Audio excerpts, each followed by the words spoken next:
Bakit kaya hindi kaya sa panangi droga? Dito sa tinirahan ko ngayon mga idol, dito sa Olongapo City mga idol, tuwing gabi mga idol, nadudungaw ko mga idol kasi dito ako sa second floor mga idol, mataas ito mga idol, nakikita ang dahon ng kahoy mga idol sa likuran ko mga idol. Nakikita ko mga idol yung nagdudruga mga idol, shabu mga idol, marijuana mga idol. Bakit kaya mga idol hindi masugpo yan mga idol? Ganun na ba inutil yung nasa gobyerno natin mga idol? Hindi ko naman na nilalahat mga idol ano, pero parang karamihan yung ganun mga idol eh. Ilan pa bang mga batang katutubo mga idol na malulong sa droga? Ilang libo pa kaya?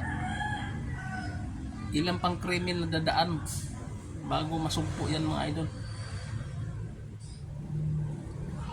Tumatanda na yata tayong lahat mga idol. Yung droga mga idol, hindi pa rin kayang sugpuin yan mga idol. Yan ang totoo mga idol. Napaka mga idol, napakasakit yun mga idol. Natatanaw ko mga idol dito sa tinitirahan ko mga idol. Ang dami mga idol na gumagamit mga idol. Hindi na ba kayang sugpuin yan mga idol, yung droga mga idol? Kung ako pang nasa gobyerno mga idol, kunin nila yung mga idol, yung nasa mga baryo-baryo mga idol, para kung talagang masugpuin mga idol, gawin lang intelligent yung mga civilian mga idol. Bawat isang baryo mga idol may mga 50 tao mga idol. Kunin nila yun mga idol, babayaran nila mga idol kung matino yung na mahala dyan sa gobyerno mga idol. Kasi kung minsan sa pulis mga idol, wala namang pulis nga lagi na nasa baryo mga idol eh. Pupunta lang yung pulis niyan kung pista-pista mga idol. Pero kung hindi pista yan, no, walang pulis dyan mga idol. Nasa yan lang mga idol, sa munisipyo mga idol. Yan ang totoo mga idol. Kaya kung sila mga idol, matalino yung nasa gobyerno mga idol, kukuha sila yung nasa baryo mga idol, mga bawat isang baryo, mga 50 na tao mga idol.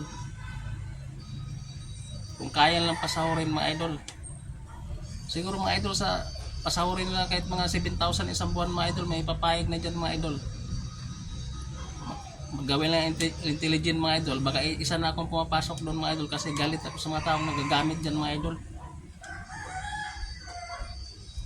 Maraming nadadamay na mga inosenteng mga tao mga idol, sa totoo lang mga idol. Maraming nakukulong kahit hindi gumagamit sa mga kagagawa ng mga hinayupak na na yan, nagsasyabu na yan mga idol. Maraming namamatay na walang kasalanan dahil sa syabu na yan. Ilan pa kayang batang malulong mga idol, kakatubong mga bata mga idol, malulong dyan sa droga na hindi kayang sugpuin ng nasa gobyerno. Yan lang mga idol. Thank you so much to Lebron mga idol.